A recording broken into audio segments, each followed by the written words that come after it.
Udah. Sekarang saya bersama asisten saya di Laboratorium Gambar Teknik yang sekarang sudah bekerja, dan banyak hal yang mau kita eksplor. Salah satunya adalah membangkitkan semangat. Nah, waktu perjalanan tugas akhir itu sempat stuck. Padahal secara konten atau secara sistematika untuk tugas itu sudah selesai, tapi karena dia lagi down, mungkin saya nggak tahu ya kenapa dia down. Tapi satu hal, ketika kita pernah bertawasul ya Bram ya, itu semangatnya muncul gitu. Nah mungkin Bram bisa memerankan diri, dan nilai tawasul itu seberapa inspirednya buat Bram ya, ketika saat itu memang dalam kondisi terpuruk dan tiba-tiba semangat bangkit untuk menyelesaikan tugas akhir, dan ijazah belum keluar, baru SKL belum ada ya SKL. Belum SKL udah kerja. Nah coba Bram diuraikan Bram. Ya, mungkin kenalan dulu ya. Saya Bram Setia Bayu, Metalurgi Untirta 2019. Jadi saya sekarang udah bekerja, alhamdulillah. Pada saat itu memang zaman-zaman TA ya, itu emang masa-masa, bisa dibilang masa-masa pernah mengalami masa-masa sulit, masa-masa stuck kayak gitu juga yang dibilang sama Prof tadi. Dan ya entah hidayahnya dari mana, tiba-tiba ada ajakan dari Prof ya untuk waktu itu untuk tasawuf. Dan itu di tawasulnya di mana sih? Tawasul Pandeglang ya? Kayaknya waktu itu masih yang Cilegon. Oh, Cilegon yang ya? waktu itu naik ke atas tuh kita tuh. Oh, Gunung Santri. Gunung Santri. Iya, itu pertama itu ya? Itu pertama saya. Pertama. Terus yang kedua, ketiga, yang terakhir di? Yang terakhir tuh setahu saya malah deket ini, arah ke Merak, Bro. Oh, Syekh Jamaluddin. Syekh Jamaluddin. Betul, itu yang terakhir itu. Yang terakhir. Silakan. Ya. Jadi memang dari situ entah kenapa pada akhirnya alhamdulillah saya dapat hidayah kayak untuk bangkit, untuk berproses, terutama di masa yang lebih dekatnya waktu itu kan adalah untuk sidang ya. Akhirnya bisa terwujudkan gitu ya, bisa kebangkit lagi lah semangatnya untuk bisa bisa menyelesaikan tugas dan tanggung jawab sebagai anak ketika di kuliah. Gitu. Dan perlu dicatat, tugas akhirnya itu tanpa biaya ya Bram ya? Tanpa biaya. 0 rupiah. 0 rupiah. Ya? Nggak ada hibah, nggak ada pendanaan saja? Nggak ada pendanaan. Tanpa biaya. Ya. Oke, baik, kita lanjut untuk men-skimming, atau kalau meramal sih bukan meramal ya, karena meramal itu memang debatable. Tapi yang kita lakukan di sini adalah melakukan penelusuran, membaca masa lalu dari Bramasta, kira-kira apa menjadi amalia terbaik ketika itu jadi akumulasikan menjadi sebuah ibroh terbaik untuk menjalani masa depan yang lebih baik lagi untuk menuju kesuksesan. Oke Bram, kosongkan pikiran, jernihkan hati, dan pikirkan sesuatu yang rileks.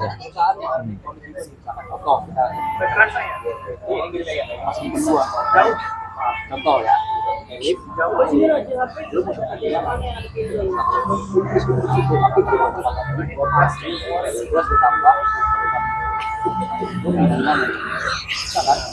karena itu kecuali kalau gua cabut kosong nih, kalau bisa masuk pasti itu.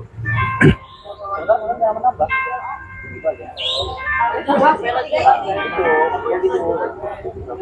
Kamu pacaran udah 3 kali ya? Coba diingat-ingat selama perjalanan hidup. Jadi sebenarnya waktu itu kan sekali. Habis sekali tuh kayak sempat cari-cari tuh. Cuma kayak niat gak niat gitu, karena waktu itu pernah sempat ngincer sekali, terus habis itu kayak gagal lah. 2 kali. Gagalnya karena kesalahanku sendiri. Okay. Saya sendiri. Ya, katakanlah 2 kali. Terus yang ketiga? Ketiga yang terakhir yang terakhir. Berarti 3 kali ya? 3 kali.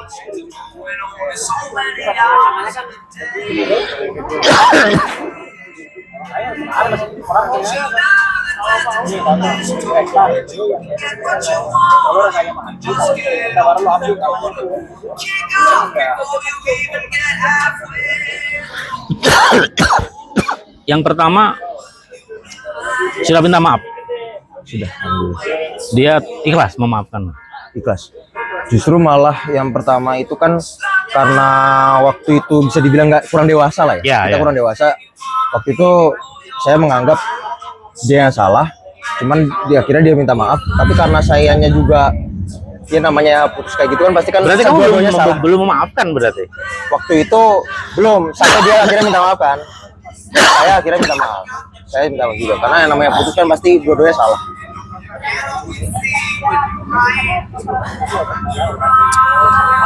Yang kedua nggak ada masalah ya. Kedua nggak ada masalah. Justru yang ketiga, ada nggak di antara interaksi yang kalian lakukan itu ada suatu perbuatan yang entah kamu tadi belum menerima? Coba diingat-ingat. Karena itu kunci awal loh. Perbuatan yang Entah apapun itu, entah kamu menjanji apa, ada nggak yang kayak sekarang take and give itu belum sama-sama tulus memaafkan? kayak jatuhnya sih saya ngerasa yang harusnya ada sesuatu yang bisa jadi tanggung jawab saya, akhirnya mau nggak mau saya harus ikhlas. Ya berarti dianya yang belum ikhlas. Mungkin ya, saya nggak tahu ya, yang pasti ya. Udah, Karena coba di review lagi, ditelusuri lagi. Oke, kalau kamu ikhlas, oke. Berarti dianya tuh mungkin kayak sudah memaafkan, tapi tidak mau ada hubungan. iya itu belum maafkan itu. Orang kalau udah hubungan baik, nggak ada gap. Kalau satu masih nggak mau tahu, sebel itu belum maafkan secara nurani, secara batiniah. Secara lahiriah mungkin di mulut udah bilang maaf, Iya. tapi secara batin. Nah, saran saya, kita harus mencontoh sikap Rasulullah. Walaupun orang yang berbuat salah kepada kita memulai dulu. Itu jauh lebih mulia. Urusan dia nerima enggak, walaupun dia salah ya, menurut versimu, menurut versi dia kan belum tentu. Oh, Yang ini penting kamu kalau- sudah berjar. Gimana?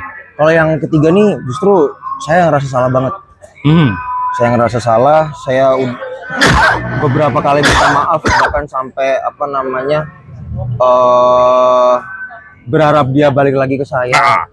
Sampai saya melabeli diri saya tuh bukan gamon, itu bukan gagal move on, tapi gak mau move on. Oke, berarti udah jelas di situ. Pertama, kamu minta maaf. Kalau minta maaf itu jangan lewat message atau harus kalau ketemu langsung. betul. Nah, saya pengen ada itu aja, maksudnya hanya untuk bilang Momen makasih, itu. makasih dan maaf, itu aja. Udah. Pengennya itu doang. Nah, belum kan berarti? Belum. Harus Sampai dilakukan. sekarang pengennya kayak gitu, Prof. Energi saya sampai lebih lancar daripada yang sebelumnya. Itu ya, berarti pertama itu ya.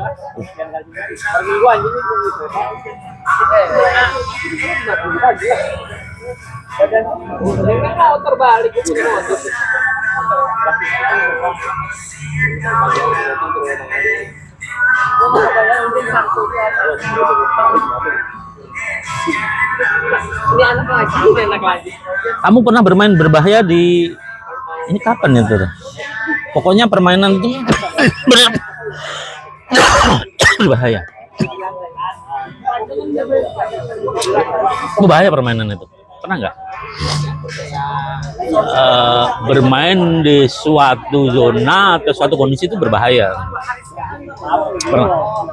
Ini masih ada hubungan gitu. Enggak, beda lagi, ini beda konteks. Permainan bahaya. Saya nggak kebayang gitu. Maaf nih, Pak. Permainan bahaya maksudnya gimana ya? Permainan bahaya itu kan seperti ya contohnya judi, sabung ayam atau Oh, kayak gitu. ada. Nah, itu secara kaidah syar'i, kalau kamu lewat dikit itu sudah bahaya itu. Permainan berbahaya termasuk meninggalkan sholat Jumat lebih dari 3 kali. Kalau kamu tidak bersahadat, itu kamu keluar dari Islam. Contoh, punya bayangan nggak apa yang mau kamu perbaiki? Karena Kalau permainan ini tidak berhubungan dengan orang lain, tapi dengan dirimu sendiri, termasuk berbahaya terhadap akidah. Kalau saya sih lebih ke bener-bener utama lingkungannya ya. Lingkungannya saya menjauhi yang mengarah ke sana. Terus yang kedua bener-bener diniati dari hati, nggak mau ke arah sana lagi. Tapi pernah ya? Pernah. Nah itu ya kalau bisa dibilang tuh masih aman, cuma sedikit lagi kamu udah ya, Masuk jurang lah, iya masuk jurang, kasarnya harus gitu ya. saya nggak mau nyebutin karena kan ini privasi ya, tapi yang jelas kamu harus berjanji berkomitmen dalam setiap ibadah sholat wajib maupun sholat sunnah, kamu berkomitmen untuk Tidak mengulangi. dan memperbaikinya. Baik. Udah punya gambaran belum cara memperbaikinya? Ada Udah, oke, udah 2 dapat, kurang 1 lagi. Nggak masalah, enggak gua nggak bergaul dalam guys. Ada.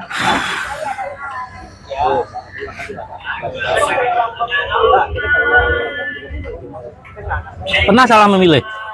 Apa gimana? Seperti apa? Salah memilih. Pernah nggak ngerasa, wah harusnya ini nih? Salah memilih ini dalam konteks apa nih? Apakah dalam konteks masa depan? Konteks Muamalah sih, muamalah itu ya bisa dagang, bisa yang berhubungan dengan masyarakat. Jadi kodifikasinya itu ada 2 hal yang harus kamu pilih. Kamu ngambilnya satu yang kecil sebenarnya. Justru harusnya kamu ngambil satu yang itu besar. Kode yang saya baca kesempatannya gitu. ya? Oh gitu. Ada sih. Salah milih. Nyesel nggak? Nyesel ya? Misal. Terus kira-kira yang bisa kamu lakukan apa agar tidak salah milih lagi dan itu tuh menjadi pelajaran terbaik lah.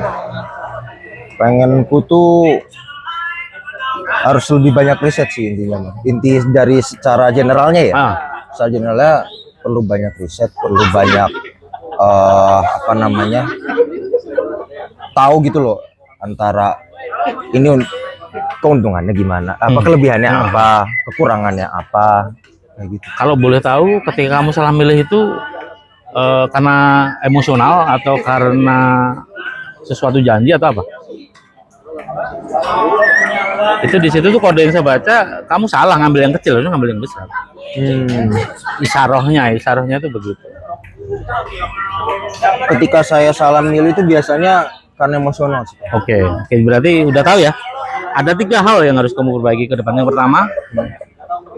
Yang pertama soal minta maaf. Oke. Harus secara dohir ya, harus ngomong ya, nggak boleh SMS, harus ngomong. Entah kamu sengaja bertemu atau entah dimaafkan, udah ikhtiarnya sudah kamu lakukan. Tapi kalau misalkan kayak ngomongnya secara voice message gitu bisa nggak? Nggak bisa, harus dohir. Soalnya kayak Agak susah ya. susah banget ketemu lagi aduh. Iya, sambil berdoa aja. Mudah-mudahan dipertemukan dalam satu kesengajaan. Paham. Yang penting kamu punya niat dan ikhtiar kan? Ya. Pertama, yang kedua? Yang kedua itu tadi komitmen terhadap suatu permainan yang berbahaya, tidak mengulanginya lagi. Oke. Yang terakhir? Yang terakhir tadi ini itu yang soal salah memilih. Iya. Ke depan jangan sampai salah memilih lagi, dan ketika memutuskan sesuatu itu harus pakai rasional. Pakai akal sehat, pakai ketenangan seperti awal tadi kamu. Ketika mau di skimming kamu kan tenang. Seperti itu. Berarti ini maksud tenang saya. Betul. Jadi harus seperti itu, jangan sampai emosional. Ya mudah-mudahan ke depan Bram jauh lebih sukses lagi. Jadi kalau nanti udah sukses, jangan lupa silaturahmi tetap jalan, kita jaga.